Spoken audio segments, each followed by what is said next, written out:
Avant de commencer, dites-nous en commentaire quelle heure il est et d'où vous nous regardez. Commençons.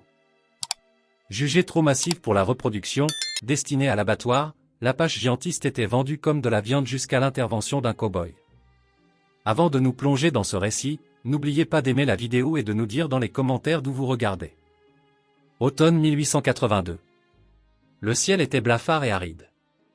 Le vent balayait la poussière à travers la cour de ce poste de traite isolé. Des chariots se tenaient en rang. Les mules piétinaient et secouaient la tête. Les planches de l'enclos à bétail étaient assombries par du vieux sang. Des hommes s'appuyaient sur les barrières, guettant tout ce qui pourrait rompre leur ennui. La femme se tenait derrière les enclos, enchaînée entre deux poteaux de fer. Les fers avaient écorché la peau de ses poignets jusqu'à la chair vive. Elle était grande, dépassant d'une tête la plupart des observateurs. Ses épaules étaient larges, ses hanches pleines, sa poitrine opulente. La robe en peau de daim qu'elle portait s'était déchirée durant le transport. Le devant s'ouvrait bas sur sa poitrine. La jupe était fendue haut sur une cuisse. La poussière collait à la sueur le long de sa clavicule et de son ventre. Un X rouge avait été marqué au fer sur son épaule gauche. Elle regardait droit devant elle sans ciller. Elle ne demandait aucune aide. Elle ne baissait pas la tête. Le commissaire-priseur parlait depuis une caisse. Sa voix était posée et experte. Inapte au devoir féminin, disait-il. Trop massive pour engendrer. Non réclamée par aucune autorité. Vendue comme viande pour recouvrir les pertes. Quelques hommes ricanèrent. Des pièces tintèrent contre le bois. Personne ne s'avança avec de l'argent réel. Un boucher au tablier tachait la joga du regard et secoua la tête, comptant déjà les morceaux. Callum Rigg se tenait près du fond de la cour. 34 ans, ancien éclaireur de la cavalerie et pisteur, aujourd'hui conducteur de mules transportant fer, farine et courrier à travers les sentiers du canyon. Il était là car il avait livré un chargement de cercles de tonneaux et de clous au poste à l'aube. Et il avait besoin de sel, de 2 fers pour sa mule, et de toile pour couvrir le fond d'un chariot avant que le temps ne se gâte. Il portait une chemise verte délavée, un foulard noir, des bretelles usées, un pantalon sombre rentré dans des bottes éraflées. Une sacoche de l'Union pendait à sa hanche. Il gardait les bras croisés et la mâchoire immobile. Il avait déjà vu des foules comme celle-ci. Il savait ce qui se produisait lorsqu'un groupe décidait que quelqu'un n'était plus une personne. Il ne portait plus d'armes à feu. Il n'aimait pas l'homme qu'il devenait quand il en avait une. Il portait du papier. Il portait un seau en laiton. Il avait l'habitude d'intervenir lorsque la frontière entre l'ordre et la cruauté s'amincissait. Il observa la femme assez longtemps pour lire sa respiration. Lente, contrôlée. Il nota la façon dont elle plantait ses talons, prête à tenir sa position sans gaspiller d'énergie. Il remarqua où ses yeux se posaient quand le commissaire-priseur parlait. Pas vers l'homme au tablier, ni vers les pièces, mais vers la brèche dans la clôture au-delà des poteaux. Elle ne planifiait pas de fuite. Elle mesurait la distance au cas où on se ruerait sur elle.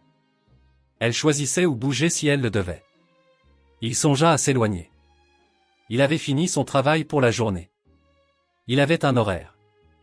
Le chemin du retour était rude le long d'un ravin asséché. Voyager de nuit n'était pas malin avec une mule boiteuse et un chariot qui tirait à gauche depuis que le moyeu s'était fissuré au printemps. Il visualisa le poêle dans sa cabane, la pile de chêne fendu, et le café laissé dans la boîte. Puis il visualisa cette cour demain avec les mêmes hommes racontant la même blague sur la façon dont ils avaient découpé une personne le long de l'épine dorsale. Cette pensée pesa lourdement dans sa poitrine d'une manière qu'il reconnut. Cela ressemblait au moment juste avant qu'il n'entre dans une maison en feu dans le Missouri pour en sortir 2 enfants. Il n'aimait pas ce souvenir. Il n'aimait pas le goût qu'il avait dans la bouche. Il aimait encore moins l'idée de ne rien faire maintenant. Le commissaire-priseur leva les mains. Aucune offre. Alors nous réglons l'affaire avec un couteau. Il fit signe au boucher. Callum s'avança. Ni vite, ni lentement. Il posa sa sacoche sur la barre supérieure et sortit un registre abîmé, une feuille pliée avec le langage des contrats de fret, et un seau en laiton terne frappé d'un aigle. Il posa le registre à plat et y plaça le seau. Sa voix était calme et égale. Révision de contrat fédéral, dit-il. Cette personne est listée sous garde protectrice pour irrégularité de transport. Confisquée suite à une vente impropre en attente d'inspection. Je vais signer sa sortie et classer le dossier. Il n'éleva pas la voix. Il ne menaça pas.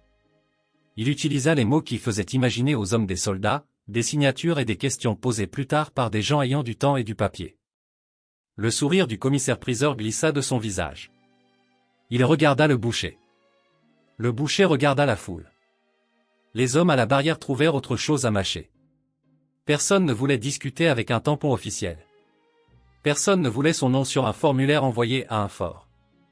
Calum n'attendit pas leur accord. Il se dirigea vers le poteau, souleva la chaîne du crochet et enroula le mou autour de son avant-bras pour qu'elle ne traîne pas. Il garda un petit écart entre lui et la femme. Il ne toucha pas sa peau. Il ne la bouscula pas. Il dit « Marche » d'un ton qu'il utilisait pour les mules qu'il respectait. Elle bougea quand il bougea. Ils passèrent la porte. La foule s'écarta d'une fraction. Des bottes raclèrent le sol. Quelqu'un cracha et manqua sa cible. Personne ne bloqua leur chemin. La chaîne cliqueta une seule fois contre la barre avant de retomber dans le silence. La respiration de la femme demeurait égale.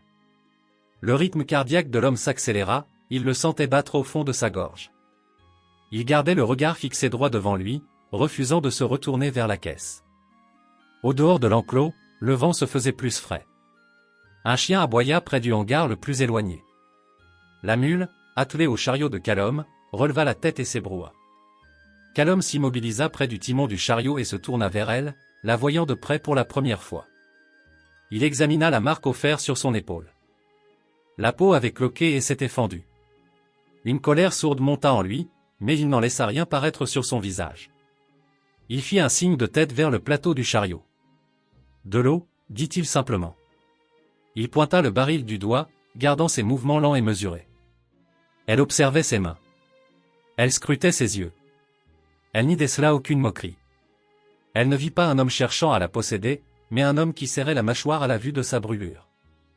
Elle s'approcha du baril et but à traits réguliers, sans précipitation ni avidité. On voyait sa gorge onduler à chaque gorgée. Elle reposa la louche sans faire de bruit. Elle ne le remercia pas. Elle ne lui devait rien, et il ne s'y attendait pas. Deux commis du magasin sortirent pour rester sur le porche. Le commissaire-priseur traînait près de la porte de l'enclos, feignant de compter des cordes. Calum ouvrit son registre. Il y inscrivit son nom, la date, et une brève note concernant sa garde régulière. Il apposa son sceau sur la page et laissa le livre ouvert, accessible à quiconque souhaiterait le lire. Il posa de nouveau son regard sur la femme. « Je pars maintenant » annonça-t-il. « Tu peux marcher à côté du chariot. C'est à 8 milles d'ici, jusqu'à une cabane. Mieux qu'ici. » Il attendit, mais elle ne répondit pas. Son niveau d'anglais, si tant est qu'elle en parla, importait peu pour l'instant. Elle regarda la route, puis l'homme sur le porche, et enfin le couteau à la ceinture du boucher. Elle acquiesça une fois. Calum disposa la chaîne en travers du plateau du chariot pour la rendre invisible de loin. Il détacha la mule, vérifia le fer arrière gauche qui commençait à avoir du jeu, et jugea qu'il tiendrait le coup pour le trajet. Il souleva le timon, fixa la goupille et grimpa sur le siège.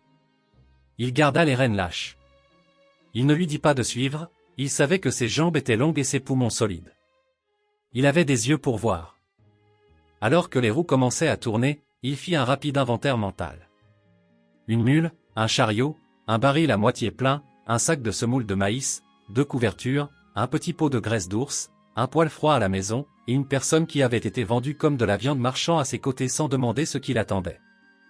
Il sentit le poids de cette décision peser sur ses épaules, tout comme un sac à dos se fait sentir après le premier mille. Il ne regrettait rien. Le regret aurait été de la laisser là-bas. Il la regarda alors qu'il dépassait le dernier hangar et parla d'une voix claire. « Je m'appelle Calum, dit-il. Je transporte du fret. Je répare des outils. Je ne vends pas de gens. » Ses yeux restèrent ancrés dans les siens, sombres et stables. Elle ne dit rien. Son visage en disait assez. Une peur contenue par une maîtrise de soi. Le stress niché dans les muscles de sa mâchoire. Une fine tension prête à affronter la douleur. Et sous tout cela, une question prudente et gardée, que veut cet homme? Il laissa la question en suspens. Il y répondrait par ses actes futurs, non par des paroles. Ils prirent la piste de chariot vers les terres du canyon. Le poste disparut derrière eux. Le vent poussait la poussière au ras du sol tandis que le soleil déclinait vers les crêtes. Calum maintint la mule au pas. Il guettait tout signe récent de cavalier. Il gardait le registre près de son genou, au cas où quelqu'un tenterait de les arrêter pour exiger une preuve. Il planifia la première heure. La distance de l'eau par rapport au poste. Une montée lente vers le ravin. Pas de feu avant la nuit noire. Il organisa la nuit dans sa tête. Poêle allumé, onguent pour l'épaule, nourriture simple et chaude, couchage près de la porte, le dos au mur, les outils à portée de main dans l'obscurité. Il réfléchit à la raison de sa présence ici, à cet instant précis. Pas la réponse facile, le sel, la mule, les fers, la toile, mais la vraie raison. Depuis la guerre, il s'était dit que son travail était de garder la route sûre pour les marchandises et les gens qui ne voulaient aucun mal. Il avait œuvré pour que cela soit vrai.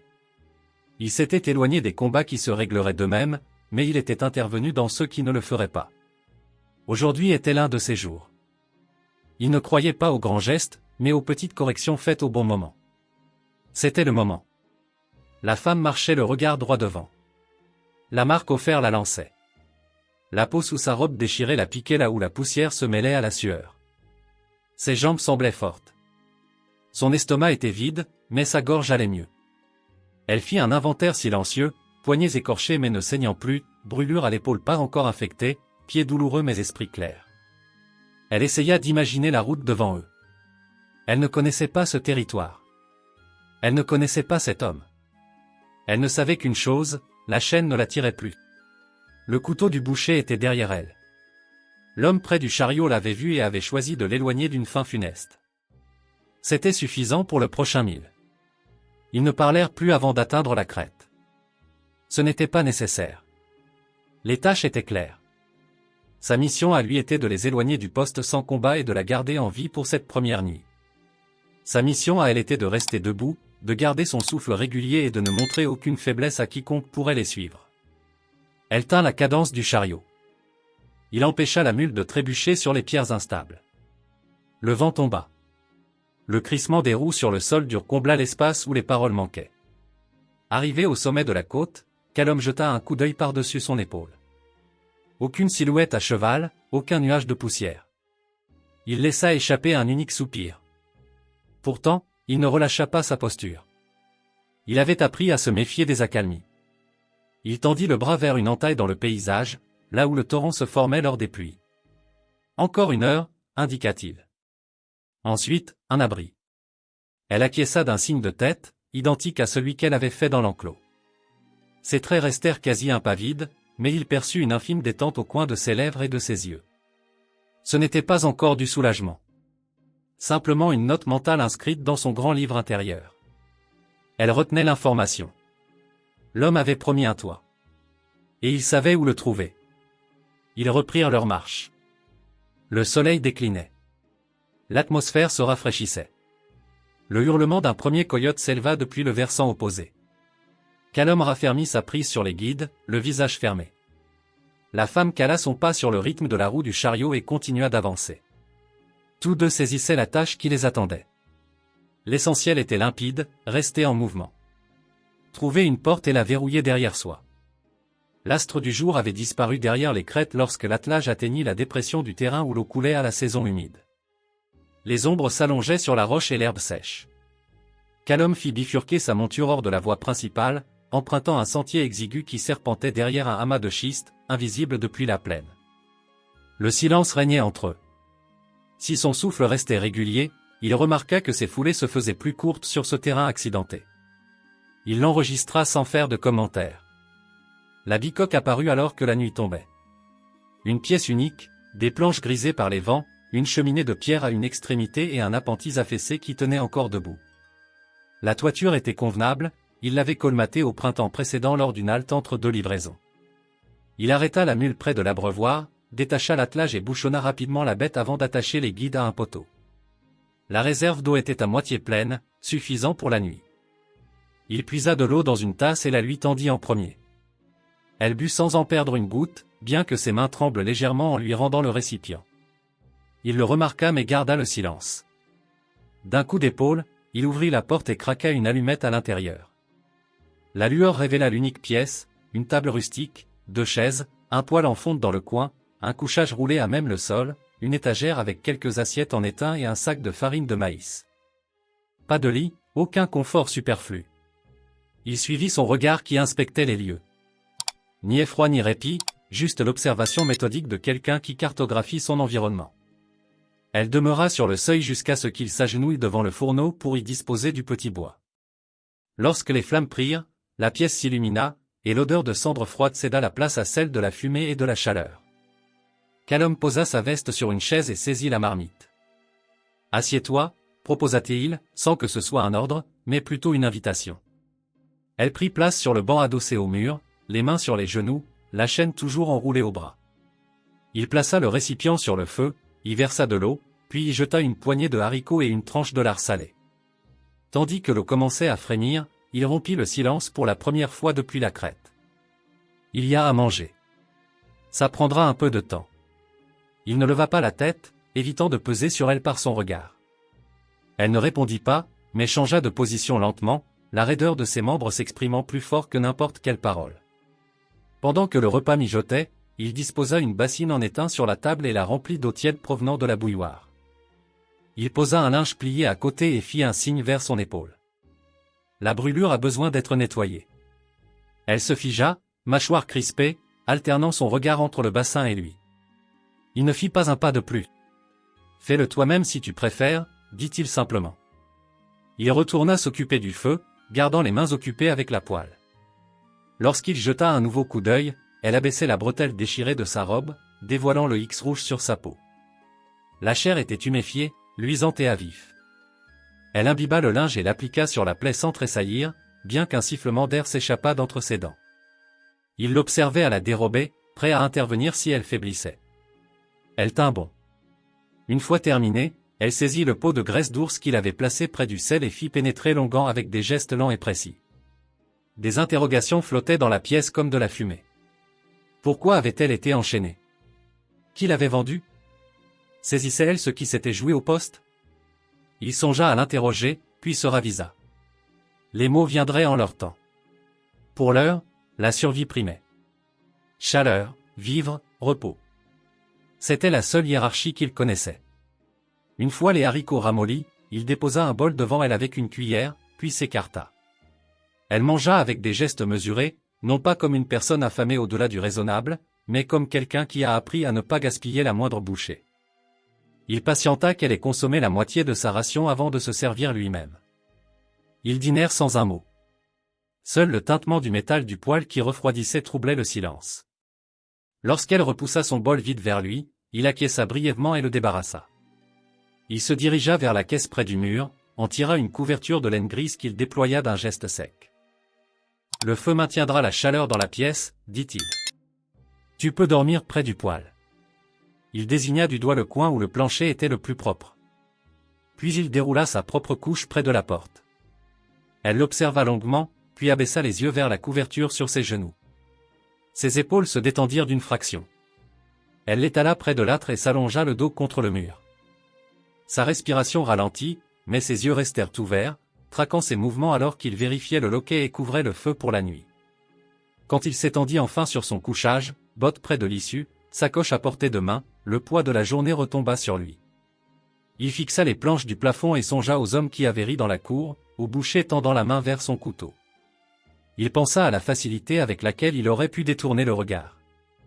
Il se demanda si quelqu'un se lancerait à sa poursuite. Il serait prêt si c'était le cas. Il avait renoncé au fusil il y a des années, mais un homme n'oublie pas comment se battre quand le choix est net. À l'autre bout de la pièce, elle restait immobile, mais ses pensées filaient comme une eau vive. Elle s'était attendue à la douleur ce soir, peut-être à la mort. Au lieu de cela, il y avait la chaleur du poêle, de la nourriture dans son ventre, et un homme qui ne l'avait touchée que pour ôter la chaîne. Cela la déstabilisait bien plus que la cruauté ne l'aurait fait. La cruauté, elle connaissait. La bienveillance ressemblait à un piège, même lorsqu'elle n'en avait pas l'odeur. Elle fixa la lueur rougeoyante de la porte du fourneau et garda une respiration silencieuse. S'il voulait quelque chose, il le montrerait bientôt. Elle était prête pour cela. Mais il n'avait rien fait, et cela la poussait à se demander quel genre d'homme c'était. Dehors, le vent raclait l'entrée du canyon, sec et creux. Dedans, le feu tenait bon. 2 personnes gisaient dans une petite pièce. Des étrangers liés par un choix qu'aucun des deux ne pouvait reprendre, et les questions qu'ils portaient remplissaient l'espace entre eux comme une troisième présence. Personne ne les prononça. Pas encore. Les réponses attendraient le matin. Le matin arriva avec une lumière froide glissant à travers l'unique fenêtre. Le feu s'était consumé, ne laissant que des braises rouges sous une couche de cendres grises. Callum s'éveilla le premier. Des années de travail sur les pistes l'avaient dressé à se lever avec le changement d'air, avec le calme qui précède le début du jour. Il roula sur le côté, vérifia le verrou, puis se redressa lentement pour éviter de faire grincer les lattes du plancher. La cabane était calme, à l'exception de la respiration de la femme, régulière maintenant, profonde d'un vrai sommeil. Elle n'avait pas eu ça hier. Il pouvait le dire à la façon dont elle était restée tendue sous la couverture. Il la laissa dormir une demi-heure de plus pendant qu'il ramenait le poêle à la vie, disposant le petit bois et craquant une allumette. L'odeur de fumée repoussa le froid nocturne vers les coins. Il mit une bouilloire sur le feu, vida le reste du marc dans le pot. Quand elle bougea, ce fut avec prudence au début, comme quelqu'un testant si le toit était toujours au-dessus de sa tête. Ses yeux s'ouvrirent sur la lumière du feu au lieu de poteaux de fer. Son corps était douloureux, épaules raides, hanches endolories par la marche, mais la douleur semblait propre. Rien à voir avec l'ancienne souffrance des chaînes mordant l'os. Elle se redressa, la couverture glissant sur son bras, et le regarda verser du café dans une tasse en étain. Il remarqua qu'elle l'observait, mais ne parla pas tout de suite. Il versa une autre tasse, ajouta de l'eau pour la refroidir, et l'attendit. « Bois doucement, dit-il. » Sa voix restait égale, la même qu'hier. Le même poids qui disait que c'était la routine, pas une faveur. Elle prit la tasse, ses doigts se refermant fermement autour de l'étain, et but une gorgée. Amer, fort, cela réchauffa tout sur son passage. Elle regarda la boucle de chaîne laissée sur la table la veille au soir. Il vit ses yeux se poser dessus. Sans un mot, il la prit et sortit. Elle entendit le raclement du métal sur la pierre, puis le craquement sec d'un marteau sur du fer. Il ne la rapporta pas à l'intérieur. Lorsqu'il franchit de nouveau la porte, ses mains étaient vides, à l'exception d'un chiffon strié de suie noire. Le petit déjeuner fut une bouillie de maïs et une tranche de porc frite finement. Il fit glisser l'assiette à travers la table. Elle mangea lentement comme avant, maintenant que le tranchant de la faim était émoussé. Ses yeux se levèrent vers son visage. Des yeux sombres et stables sous le bord d'un chapeau hier, désormais plus clairs à la lumière du jour. Elle l'étudiait comme les hommes étudient des cartes. Une mesure silencieuse. Callum parla le premier cette fois, car certaines questions ne pouvaient rester en suspens éternellement. « Comment t'appelles Théon » demanda-t-il. Son ton était plat mais sans dureté. Sa mâchoire se crispa. Les mots semblaient coincés. Puis elle dit « K ». Pas fort, mais assez clair. Il hocha la tête une fois. « Callum » répondit-il en tapotant sa poitrine. « K » répéta-t-elle, comme pour faire s'installer le son de son propre nom dans cette pièce. Elle l'observa plus longtemps. Puis, comme on retire une épine avec lenteur, elle demanda pourquoi.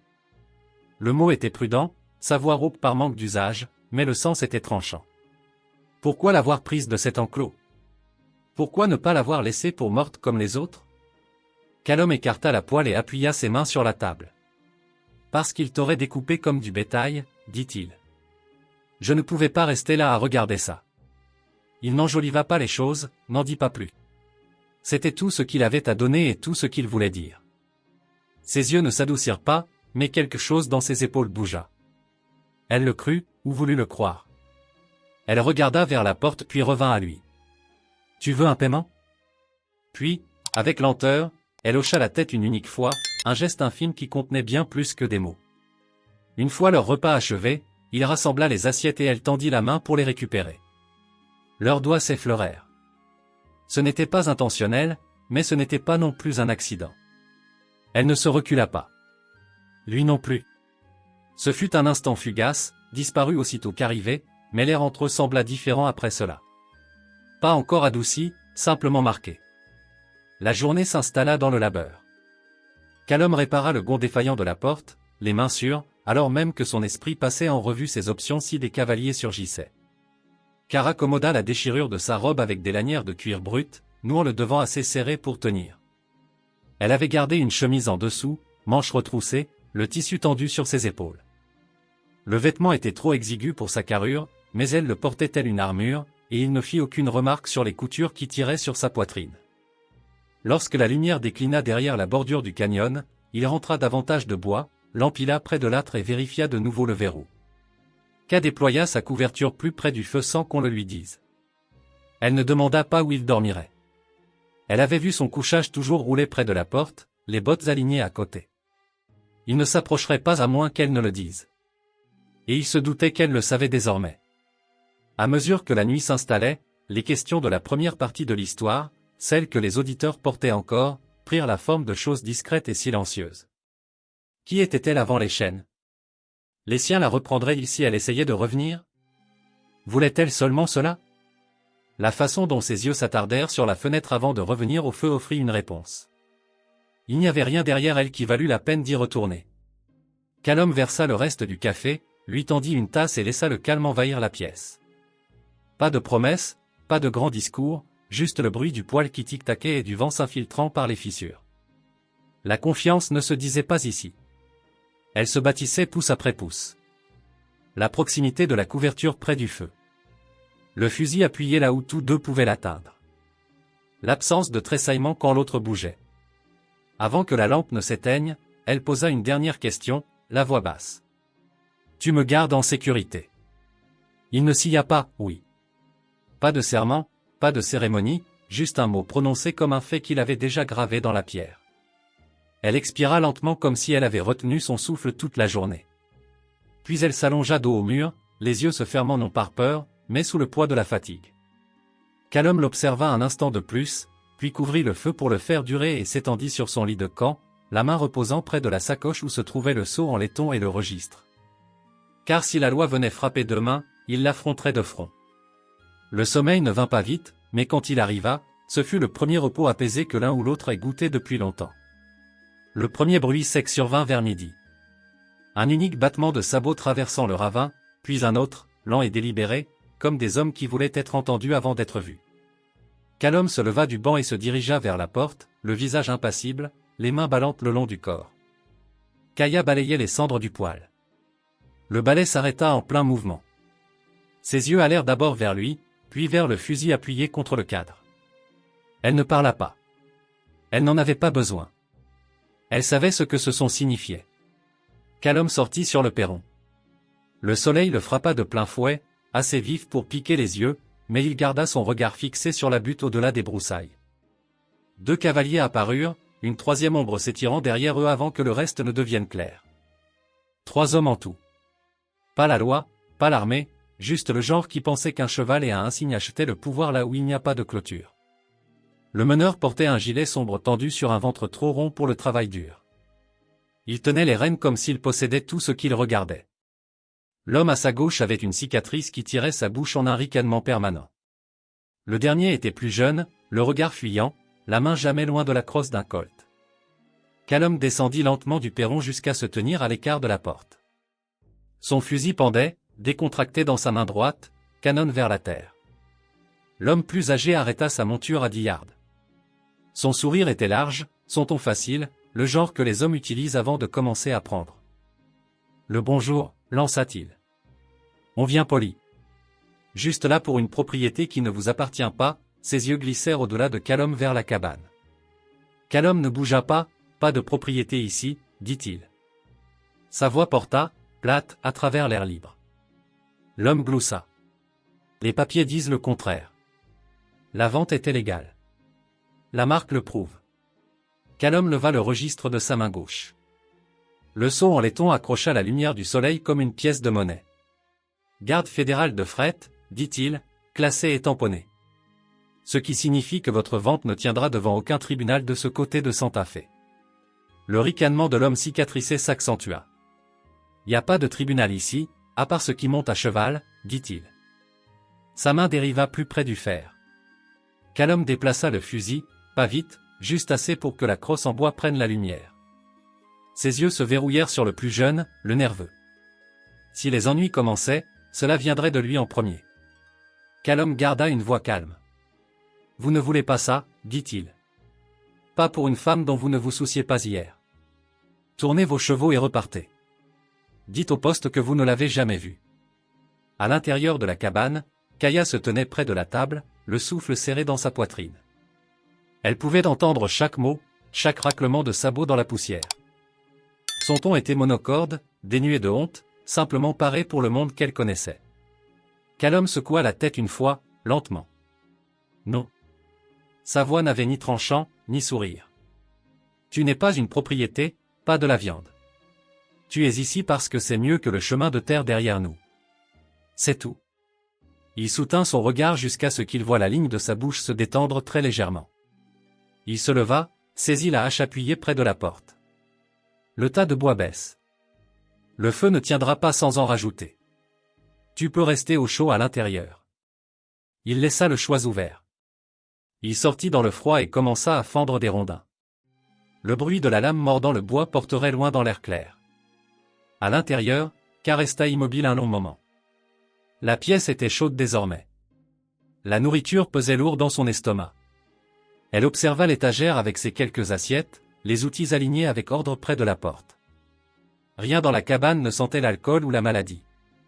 Aucune corde ne pendait là où elle ne le devrait pas. Elle inspira et expira lentement. Puis elle se leva, marcha vers la porte et sortit pieds nus sur la terre battue. Il vit son ombre tomber près du billot avant de lever les yeux. Elle tendit la main vers une seconde hache calée contre le mur. Callum faillit dire non, mais il s'arrêta. Il observa comment elle testait le poids, ajustait sa posture, et portait le premier coup net dans le fil du bois. Elle ne parla pas. Lui non plus. Le rythme du travail s'installa entre eux comme quelque chose de plus vieux que les mots. En milieu de matinée, la pile arrivait à hauteur de taille. Ses bras brillaient de sueur. La chemise de l'homme collait sombrement le long de son dos. Quand ils s'arrêtèrent, ce n'était pas par épuisement, mais parce que le tas disait que c'était assez. Il versa de l'eau du baril, lui tendit la louche. Elle but, s'essuya la bouche du revers de la main, et s'assit sur le perron à l'ombre de l'appentis. Les questions qui flottaient après le premier chapitre commençaient à s'estomper, remplacées par de nouvelles. Les auditeurs devaient se demander maintenant, et Callum le sentait aussi, qui l'avait vendu et pourquoi. Les hommes du poste laisseraient-ils passer cela? Pourrait-il la protéger s'il venait? Il ne prononça pas encore ces interrogations. Mais la façon dont il gardait son fusil appuyé près de la porte après 3 ans sans l'utiliser donnait sa propre réponse. K le remarqua. Elle ne dit rien. Elle restait seulement assise là, respirant le vent sec, le son de son propre cœur se stabilisant. Et pour la première fois depuis des semaines, peut-être des mois, elle s'autorisa à croire qu'elle pourrait vivre au-delà d'un autre coucher de soleil.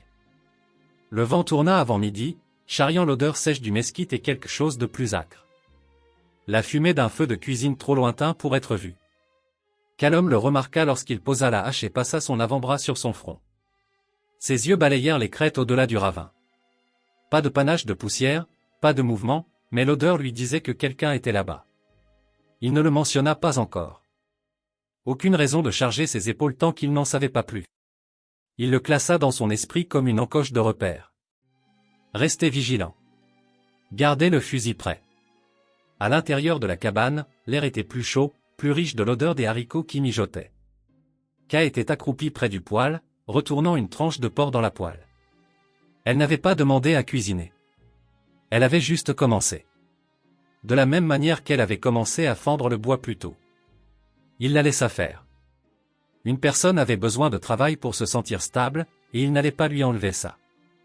Elle bougeait silencieusement, mais avec assurance, ses mains travaillant comme si elle avait fait cela auparavant dans d'autres lieux. Peut-être pour elle-même, peut-être pour des gens qui ne méritaient pas ce repas. Callum entra, posa son fusil près de la porte sans un mot, et versa de l'eau de la bouilloire dans 2 tasses. Il vit ses yeux glisser vers le fusil, puis vers son visage.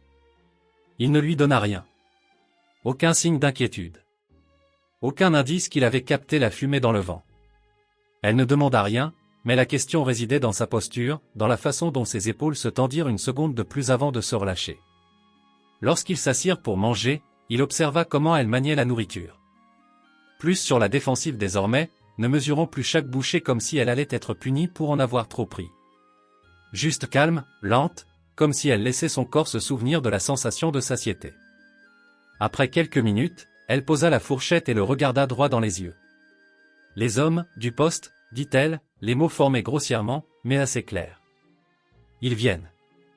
Callum mâcha une fois, avala, et hocha la tête. Peut-être, dit-il. Il n'édulcorait pas, ça pourrait être demain. Ça pourrait être jamais, mais je serai prêt. Ses yeux ancrèrent les siens, cherchant la chose qui importait le plus. La vérité. Il la lui donna sans détour. Je ne remets pas les gens, dit-il. Pas pour de l'argent, pas pour éviter les ennuis. S'ils arrivent, ils repartiront sans toi. Le silence s'installa un long moment après cela. Puis elle dit, pourquoi ça t'importe? C'était la seconde fois qu'elle demandait, mais cette fois sa voix portait plus de poids. Pas de la colère, juste la douleur lasse de quelqu'un qui a été troqué comme une mule trop de fois. Callum s'adossa à sa chaise, les coudes sur les genoux. Parce que j'ai vu ce qui arrive quand un homme détourne le regard, répondit-il. Toute une guerre a été bâtie là-dessus. Son regard devint lointain à l'espace d'une respiration. Champ gris, clôture brisée, corps laissé au corbeau. Il repoussa cette image là où était sa place et soutint à nouveau son regard, ne détournant plus les yeux. Elle l'étudia comme un chasseur étudie des traces. Ses yeux se posèrent sur les maillons de la chaîne que Callum avait aplati la veille. Elle envisagea d'en ramasser un, imaginant la sensation de le brandir si les hommes franchissaient cette porte. Elle ne ressentait pas de peur, du moins pas cette frayeur aiguë. C'était quelque chose de plus froid, une préparation au combat qu'elle n'avait pas goûté depuis des années. Le gros homme bougea sur sa selle, cracha un jet sombre dans la poussière et tenta un ton différent, plus doux, mais tranchant. « Tu penses qu'elle vaut la peine de mourir, l'homme de fret ?» La mâchoire de Callum se contracta. « Pas mourir, dit-il. Mais je tuerai si vous faites un pas de plus. » Les mots tombèrent comme du fer. Pas de bluff, pas de vantardise, juste la vérité mise à nu. Les hommes le lurent. Ils lurent la façon dont il se tenait, le poids équilibré, le fusil tenu comme une vieille habitude. Ils ne virent aucun tremblement, aucun tressaillement de mâchoire. La main du plus jeune se figea au-dessus de son étui.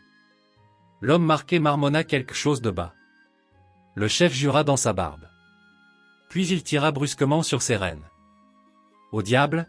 dit-il en faisant tourner son cheval assez sec pour faire gicler le gravier. « Ça ne vaut pas le sang. » Ils s'éloignèrent lentement au début, car des hommes de cette trempe n'aiment pas avoir l'air chassés, puis plus vite une fois que la crête les avala. La poussière resta suspendue dans la lumière du soleil bien après la disparition de leur silhouette. Callum regarda jusqu'à ce que le dernier écho s'estompe. Puis il abaissa le fusil, rentra à l'intérieur et le posa contre le mur. Son visage resta dur une autre respiration avant que la tension ne s'apaise. Khan n'avait pas bougé de sa place. Ses mains agrippaient la table si fort que le bois montrait des marques pâles là où ses doigts avaient pressé. Quand il la regarda, elle sonda ses yeux comme une femme essayant de décider de la suite. Chaîne, ordre, un prix qu'il attendait d'encaisser. Au lieu de cela, il dit une chose. C'est fini. Ils ne reviendront pas. Elle ne répondit pas. Pas tout de suite. Sa gorge travaillait comme si les mots qu'elle voulait prononcer restaient coincés profondément. Puis elle dit, je crois. 2 mots, rien de plus, mais qui semblèrent assez lourds pour changer l'atmosphère de la pièce. Elle s'assit alors, lentement, comme si ses jambes avaient oublié comment porter son poids. Callum versa de l'eau, posa la tasse devant elle et laissa sa main là un moment plus long que nécessaire. Sans la toucher, juste proche, comme une offre qu'elle pouvait prendre ou laisser. Elle regarda sa main, puis le regarda lui, et cette fois son regard ne portait pas la vieille question de ce qu'il voulait. Il portait autre chose, quelque chose qui ressemblait beaucoup à de la confiance. Les questions que l'auditoire retenait, ces hommes reviendraient-ils? Callum se battrait-il pour elle ou plierait-il? Qu'attiendrait-elle bon ou fuirait-elle si les ennuis arrivaient? Trouvèrent leur réponse dans cette embrasure de porte, dans ce nuage de poussière s'éloignant de la cabane. Et bien qu'aucun d'eux ne le dise à voix haute, tous deux savaient que le combat ne consistait pas seulement à la garder libre. Il s'agissait de prouver quelque chose. Que rester était plus fort que fuir. Et que pour la première fois depuis trop longtemps, aucun d'eux n'avait à affronter le monde seul. Cette nuit-là, quand le poêle rougeoya et que le vent tomba contre les murs, Kaya déplaça sa couverture plus près de l'âtre. Callum ne posa pas de questions. Il déplaça simplement son propre lit de camp de la même distance vers le feu. Entre eux, le silence semblait différent maintenant. Pas vide, pas froid, mais comme un sol enfin stable sous les pieds. Le vent tomba à la tombée de la nuit, laissant un calme qui rendait le monde extérieur trop vaste et la cabane trop intime. Callum finit de couvrir le feu et posa le tisonnier en fer de côté, écoutant le tic-tac du poêle alors que la chaleur s'installait dans l'acier. Kaya était toujours près du mur où elle avait tiré sa couverture près de l'âtre. Elle n'avait pas dit grand-chose depuis que les cavaliers avaient fait demi-tour. Lui non plus. Il n'y avait plus rien à dire sur ce combat. Ils avaient tous deux vu ce qu'il signifiait. Callum resta assis à la table longtemps après le souper, passant un chiffon sur le canon du fusil, vérifiant le mécanisme, huilant la charnière. Pas parce qu'il en avait besoin, mais parce qu'il lui fallait occuper ses mains pendant que ses pensées se posaient. Il lui avait dit qu'il ne reviendrait pas. Il le croyait en grande partie, mais il savait que les hommes avec de l'orgueil avaient une façon de tourner autour comme des loups quand le vent changeait.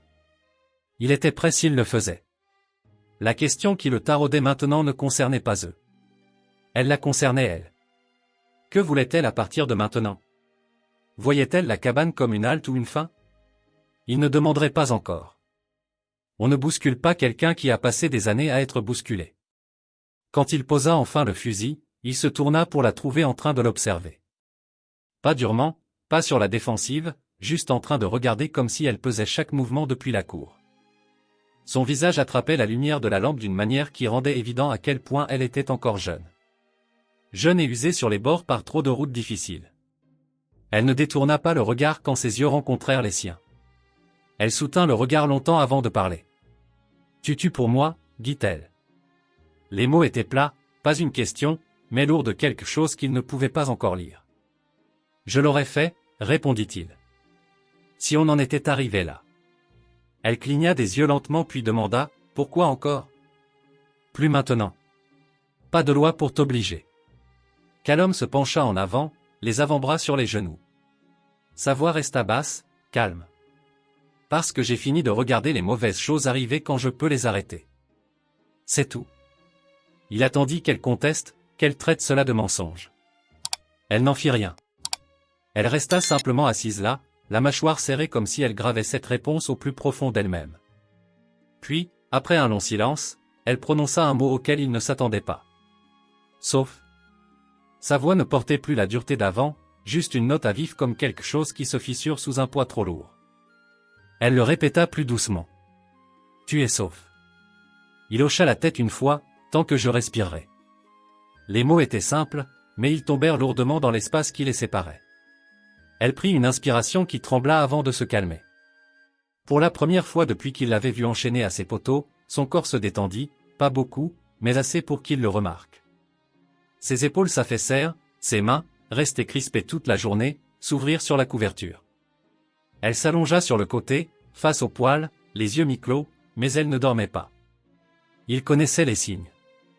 Il savait qu'elle attendait, peut-être que le monde redevienne dur, peut-être autre chose. Callum déroula son couchage plus près du feu. Pas trop près, juste assez pour que si elle se réveillait effrayée dans le noir, elle n'ait pas à chercher loin. Il s'étendit et fixa les poutres basses du toit jusqu'à ce que la lumière de la lampe faiblisse, puis il la souffla. Pendant longtemps, il n'y eut que le bruit du vent frôlant les fissures et le rythme régulier de 2 respirations dans une seule pièce. Lorsqu'il s'éveilla plus tard, le feu était bas mais pas éteint.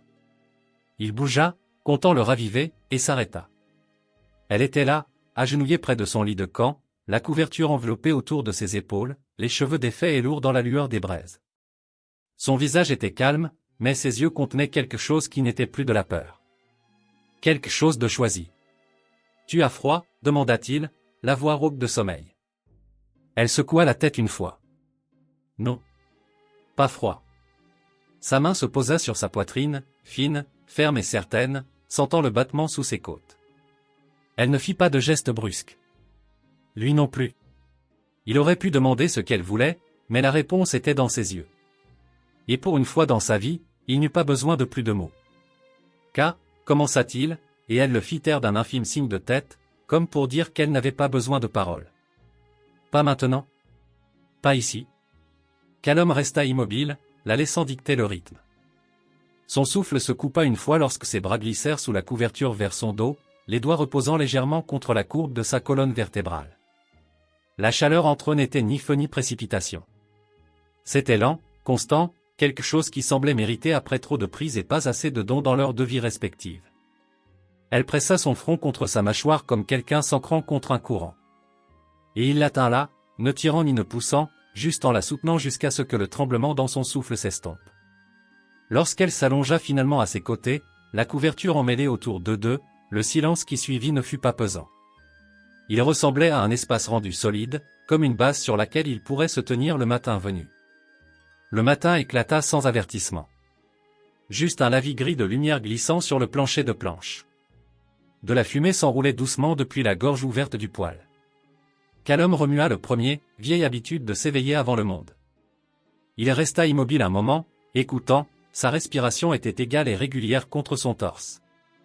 La chaleur pressait le long de son flanc là où son corps s'incurvait sous la couverture. La nuit se rejoua par fragments. Le poids tranquille de sa main sur sa poitrine, la façon dont elle avait bougé sans peur, comment aucun d'eux n'avait parlé parce que les mots auraient rendu la chose plus petite qu'elle ne l'était. Il s'extirpa lentement pour ne pas la réveiller, bottes feutrées sur le sol. L'air mordit froidement dès que la couverture le quitta, il alimenta le poêle, versa de l'eau dans la bouilloire, et sortit vers l'abreuvoir. Le sol craqua sous ses bottes. Un fin givre le long de la terre, le genre qui disait que l'hiver viendrait durer tôt. La mule hennit doucement, haleine fumante. Callum frotta son encolure, scrutant la crête. Pas de cavalier, pas de poussière. Pourtant, ses yeux balayèrent 2 fois de plus avant qu'il ne rentre à l'intérieur. Kaya s'assit lorsqu'il poussa la porte pour la fermer, la couverture serrée autour de ses épaules, les cheveux noirs se déversant librement dans son dos. Ses yeux le suivirent alors qu'il traversait la pièce, calme, mais avec un nouveau poids en eux. La nuit dernière avait changé quelque chose qu'aucun d'eux ne nommerait encore. Elle n'avait pas l'air honteuse. Elle ne ressemblait pas à quelqu'un attendant un blâme. Elle ressemblait à quelqu'un mesurant ce qui vient après un choix. « Tu as dormi ?» demanda-t-il. Elle acquiesça une fois. Mieux depuis longtemps. Sa voix était rugueuse du matin et du manque de pratique, mais il n'y avait aucune agressivité dedans. Il versa du café, fit glisser une tasse vers elle, et observa comment elle enroulait ses mains autour de l'étain comme s'il contenait plus que de la chaleur. Ses doigts étaient forts, cicatrisés près des articulations, des mains qui avaient travaillé, combattu, peut-être volé pour rester en vie. Il se demanda quelle avait été sa vie avant la chaîne. Il se demanda si elle le lui dirait un jour. Elle rompit le silence la première. « Tu tiens promesse ?» dit-elle, les yeux fixés sur lui par-dessus le bord de la tasse. La mâchoire de Callum se serra comme si le souvenir du face-à-face d'hier avait des angles vifs. « J'ai dit que je le ferais. » Elle l'étudia pendant une autre respiration. « Alors tu veux toujours de moi ici ?» Ce n'était pas doux. Ce n'était pas une supplique. C'était une question abrupte, façonnée par une vie passée à être prise et non choisie. « Oui, » dit-il, inébranlable comme la pierre. « Si tu veux être ici. » Quelque chose détendit ses épaules à ces mots, comme une corde tranchée nette. Elle ne sourit pas. Kaya ne semblait pas être quelqu'un à qui il restait beaucoup de sourire en réserve, mais ses yeux soutinrent les siens, et cela suffisait. Ils mangèrent en silence, rompus seulement par le raclement des cuillères. Après quoi, elle se leva, tira son vieux maillot plus étroitement sur sa poitrine et demanda « Travail ?» Le mot sortit sec, comme si elle voulait occuper ses mains avant que sa tête ne s'emplisse de choses trop lourdes à porter. Callum hocha la tête. Le toit a besoin de réparation avant que la neige ne tombe. La journée s'étira longuement. Ils travaillèrent côte à côte. Lui sur l'appentis, le marteau stable dans sa main. Elle transportant des bardeaux comme s'ils ne pesaient rien, en équilibre sur une échelle malgré le vent qui détachait ses cheveux. Il l'observa plus d'une fois, non avec faim, mais avec le respect lent et silencieux d'un homme voyant la force là où le monde voyait la ruine. En fin d'après-midi, la réparation était étanche, les joints goudronnés contre la pluie. Ils empilèrent du bois jusqu'à ce que le tas dépasse sa taille à lui, assez pour durer jusqu'aux premières gelées. Alors que le crépuscule tombait, Kaya se lava à l'abreuvoir, versant de l'eau d'une louche en étain sur ses bras et son visage, son souffle formant de la brume dans le froid. Callum se détourna d'abord, par habitude, puis regarda en arrière lorsqu'il l'entendit rire, un son doux, rapide, comme un bruit qu'elle n'avait pas l'intention de laisser échapper. Cela le frappa plus fort qu'il ne s'y attendait. Il n'avait pas entendu ce genre de son depuis des années, peut-être jamais. À l'intérieur, la cabane sentait la fumée et le fer. Il posa le fusil sur la table, vérifia le loquet 2 fois. Lorsqu'il se retourna, elle se tenait près du poêle, les cheveux humides, portant la robe raccommodée par-dessus sa chemise. le vêtement bâillait à la gorge là où le lien en cuir brut s'était desserré. Elle ne l'ajusta pas.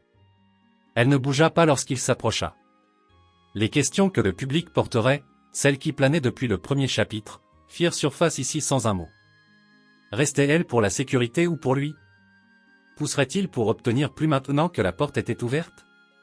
Cela deviendrait-il une autre sorte de chaîne? Les réponses vinrent calmement dans la façon dont il s'arrêta à une longueur de bras d'elle et dit « Tu es fatigué. Mange d'abord. » Simple, franc, à l'image de l'homme qui savait ce que prendre signifiait et ne voulait pas en faire partie. Ils mangèrent lentement et régulièrement. Après, elle se leva sans un bruit et étala sa couverture plus près de son lit de camp que la nuit précédente. Lorsqu'elle s'allongea, son dos effleura son bras. Il ne bougea pas. Elle non plus. Le silence en disait assez.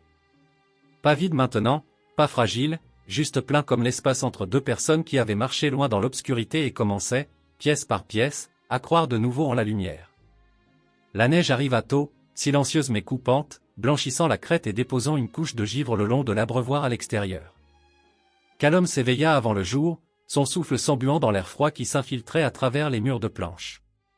Le poêle avait baissé durant la nuit, mais le feu conservait encore un cœur rouge sous la cendre. Il l'alimenta doucement, écoutant le craquement de la résine dans le petit bois. Lorsqu'il se retourna, K était réveillé, allongé sur le côté avec la couverture tirée haut, mais les yeux ouverts, le traquant comme elle le faisait toujours, silencieuse, vigilante, mesurant le poids de chaque jour avant qu'il ne commence. « Tu as assez chaud ?» demanda-t-il, la voix basse pour ne pas ressembler à un ordre. Elle acquiesça une fois. Ses cheveux étaient défaits autour de ses épaules, sombres contre la laine. Elle bougea, s'assit lentement, et tira sa vieille chemise plus serrée à la gorge. Le lien en cuir s'était effiloché, mais elle ne semblait pas s'en soucier. Il lui tendit une tasse de café en éteint, la vapeur s'enroulant dans la lumière grise. Elle but sans parler, et il laissa le calme s'installer. Il devenait bon à ça. Le genre de silence qui n'était pas vide, mais assez fort pour les soutenir tous les deux. Il l'observa par-dessus le bord de sa propre tasse. Elle avait changé par petites touches depuis la première nuit, plus que la robe raccommodée, plus que le poids qu'elle avait repris grâce au repas régulier. Ses épaules ne se voûtaient plus désormais. Sa mâchoire n'était plus crispée comme un piège. Elle bougeait toujours comme une combattante, mais le tranchant était plus doux, comme si elle avait cessé d'attendre que le sol se dérobe. En milieu de matinée, ils effectuèrent les corvées, fendant le bois qui restait, resserrant les renforts de l'appentis contre la charge de neige, vérifiant les sabots de la mule pour des fissures de gel. Elle restait proche, portant plus que sa part sans se plaindre, et Callum la laissa faire car il comprenait ce que le labeur apportait à un esprit plein de fantômes. Lorsqu'ils eurent fini, ils s'assirent sur le perron sous un soleil pâle qui donnait plus de lumière que de chaleur. Elle regarda au loin à travers le ravin, les yeux fixés sur le vide, puis par là, la voix lente et rauque comme des mots tirés des profondeurs. « Tu penses qu'ils reviennent ?» Il secoua la tête. « Non, ils sont partis pour de bon. » Il laissa la vérité suivante venir avec. « Mais les hommes comme ça n'oublient pas quand on se moque d'eux. Alors on reste prêt. » Elle tourna la tête vers lui. « Tu es toujours prêt ?» Appris à la dure, dit-il, la mâchoire serrée, la vieille guerre remontant derrière ses yeux un instant. Des visages dans la boue. Des ordres qui n'avaient aucun sens. Des gens qu'il n'avait pas pu sauver. Il repoussa ce souvenir. « Je maintiens les choses stables maintenant. » « C'est assez. » K n'insista pas. Elle hocha simplement la tête une fois, comme si la réponse s'ajustait à quelque chose qu'elle avait déjà décidé à son sujet. Puis elle dit une chose qui le prit au dépourvu. « Je reste aussi. » Sa voix ne vacilla pas. Aucune interrogation là-dedans, juste un fait. Comme si elle l'avait gravé dans l'air froid qui les séparait. Quelque chose se détendit dans sa poitrine, quelque chose qui était resté noué serré depuis des semaines. Il la regarda, vit les lignes dures de son visage céder la place à quelque chose de calme et de fort. « Alors on fait tenir cet endroit, » dit-il, et son ton s'accorda au sien. Pas une promesse habillée de jolis mots, juste deux personnes établissant un plan. À l'intérieur, pendant que le ragoût épaississait sur le poêle, K sortit un petit paquet de son rouleau de couverture. Il ne l'avait jamais vu auparavant. Une chute de cuir liée avec du tendon. Elle l'ouvrit avec précaution, étalant le peu qu'elle possédait. Une lanière de perles ternie par le temps. Un morceau d'os poli et sculpté, une bande de tissu usé jusqu'à la corde sur les bords. Elle toucha chaque objet comme s'il portait un poids. Calom ne demanda pas d'où ils venaient ni qui les avait donnés. Certaines choses ne se demandent pas si un homme veut conserver la confiance. Il dit simplement, « Tu veux un endroit pour ça ?» Et quand elle hocha la tête, il fixa une étagère au mur avant la tombée de la nuit. Les questions que le public retiendrait encore, se sentirait-elle un jour plus qu'un corps arraché à un poteau? Revendiquerait-elle cette vie comme la sienne? La laisserait-il se tenir là en égal ou la garderait-il comme quelque chose de sauvé? Trouvèrent leur réponse dans ce petit acte. Ses trésors sur une étagère, ses mains à lui enfonçant les clous sans demander pourquoi. Quand l'obscurité tomba, la pièce rougeoya doucement de la lumière de la lampe et de la chaleur du poêle. La neige tapotait la fenêtre comme du bout des doigts. Ka était assise près du feu, ses cheveux tressés lâchement sur une épaule, la chemise de Calom ouverte à la gorge de nouveau, la peau chauffée par la lueur. Calom reposa le registre sur l'étagère, le seau en laiton à côté, puis la regarda assez longtemps pour sentir le tiraillement au creux de sa poitrine. Il traversa le sol lentement, ses bottes silencieuses sur les planches, et s'arrêta quand ses yeux se levèrent vers les siens. Plus de peur en eux maintenant, plus de doute non plus. Il s'agenouilla, prit sa main, large, forte, marquée comme la sienne, et la tint sans hâte. « Tu es sûr ?» demanda-t-il, parce qu'il demanderait à chaque fois, même si la réponse ne changeait jamais. « Oui » dit-elle, ferme et claire. Ses doigts s'enroulèrent dans les siens comme si elle comptait les garder là. Cette fois, quand sa bouche trouva la sienne, ce n'était pas le calme feutré de la nuit dernière. C'était plus profond, plus lourd, une chose qui avait attendu à travers des kilomètres de mauvaises routes et des jours de silence brutal. Il l'allongea lentement près du poêle, la couverture sous ses épaules, la chaleur léchant la porte en fer derrière eux. Son souffle se brisa une fois, non de peur, mais de quelque chose de nouveau. Il garda ses mains stables, la laissant mener, la laissant décider quand la lenteur se transformerait en plus. Plus tard, quand le feu se réduisit en braise et que la lumière de la lampe faiblit, ils restèrent étendus, enlacés dans ce genre de silence qui parle plus fort que les mots. Dehors, la neige continuait de tomber, douce et sûre, scellant le monde en blanc. Dedans, deux personnes qui n'avaient plus rien à négocier tenaient ce qu'elles avaient bâti à main nue. Chaleur, confiance, et le début fragile de quelque chose qui ressemblait à une vie. Le dégel arriva lentement, brisant l'hiver un jour à la fois. Début mars, la neige s'était retirée vers les bords ombragés du ravin, laissant le sol sombre et mou sous le pied. L'eau ruisselait là où la terre sèche avait cuit tout l'été, un mince filet promettant que l'herbe repousserait. Calom se tenait dehors à l'aube, manteau ouvert contre le froid, regardant le soleil brûler le givre sur le dos de la mule. Derrière lui, la fumée grimpait régulièrement du tuyau du poêle. À l'intérieur, la cabane sentait le café et le bois de chauffage, et quelque chose qu'il n'avait pas su qu'il regretterait si cela disparaissait. Une chaleur qui venait de plus que du simple feu. Ka se déplaçait dans la pièce avec un calme qui n'était pas là les premières semaines. Ses pas étaient silencieux, non parce qu'elle se cachait, mais parce que l'habitude du silence s'accrochait encore comme de la vieille poussière. Elle posa un bol sur la table et laissa reposer une main contre son ventre en se redressant. C'était une petite chose, à peine plus qu'une courbe sous sa chemise. Mais Calom le vit. Il avait remarqué qu'elle ralentissait sur l'échelle. La façon dont elle restait assise plus longtemps près du feu le soir. Il n'avait rien dit, attendant qu'elle parle quand elle serait prête. Maintenant, elle se tourna, croisa son regard, et prononça un mot qui porta tout le long des milles qu'ils avaient parcourus depuis cet enclos. Vie. Elle pressa sa paume plus fermement sur son estomac. Ici, dedans. Sa voix ne trembla pas. Son visage ne se brisa pas. Elle le regardait comme une femme mesurant si le sol tiendrait pour ce qui viendrait ensuite. Pendant un long moment, Calom ne bougea pas. Non parce qu'il doutait, mais parce que quelque chose au fond de lui, quelque chose de dur et de rouillé, se brisa d'un coup. Il s'avança lentement, les planches craquant sous ses bottes, et posa sa main sur la sienne. « À nous » demanda-t-il, bien que la réponse fût claire dans ses yeux. Elle hocha la tête une fois, et le souffle qu'il laissa échapper ressembla à un poids qu'il portait depuis la guerre et qui glissait enfin librement. Il ne parla pas au début. Il l'enveloppa simplement de ses bras, la tenant serrée contre lui. Et pour la première fois depuis des années, il laissa sa tête s'incliner et ses yeux se fermer sans honte.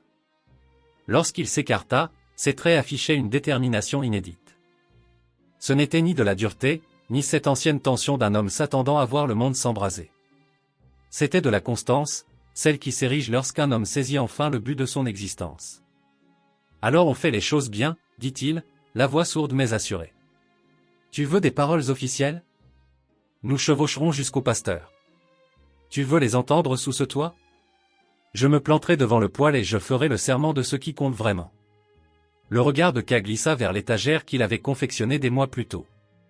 Le collier de perles, l'os ciselé, la lanière de tissu disposée avec soin en rang. Puis elle revint à lui. Ici, trancha-t-elle. À notre manière. Ainsi, cette nuit-là, tandis que le vent s'engouffrait doucement par les fentes et que le poêle projetait sa lueur sur les cloisons, ils se firent face dans ce foyer bâti de leurs mains. Nulle foule, nul document, seulement deux voix énonçant des vérités aussi brutes que le fer. Rester, protéger, combattre si nécessaire, et ne plus jamais détourner les yeux. Une fois l'acte scellé, il l'embrassa comme le fait un homme libéré de toute peur. Il n'y avait plus que la promesse.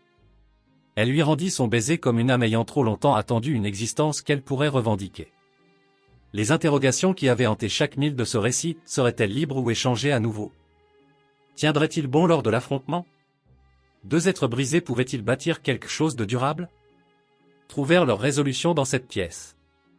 Le registre reposait clos sur l'étagère. La chaîne gisait rompue dans la poussière, là où il l'avait abandonnée. À la place s'élevait une vie taillée dans le silence, solidifiée par un choix. Le printemps fit remonter la verdure le long du torrent, apportant son lot de labeur. Callum érigea un second enclos, les mains écorchées par le rabot, tandis que K cousait des vêtements assez minuscules pour tenir au creux de sa main. Ils prenaient leur repas sur le perron lorsque l'air s'attiédissait, et parfois, quand le ciel s'embrasait au crépuscule, elle riait doucement, un murmure devenu aussi constant que la brise dans les mesquites. L'été venu, les pleurs d'un enfant s'y mêleraient. Et pour la première fois depuis des années, Callum Rigg eut la certitude que ce qu'il contemplait n'était pas un instant emprunté, ni quelque chose que le monde pourrait reprendre. C'était un foyer. Il tiendrait bon. Et aucun homme vivant ne pourrait jamais le défaire.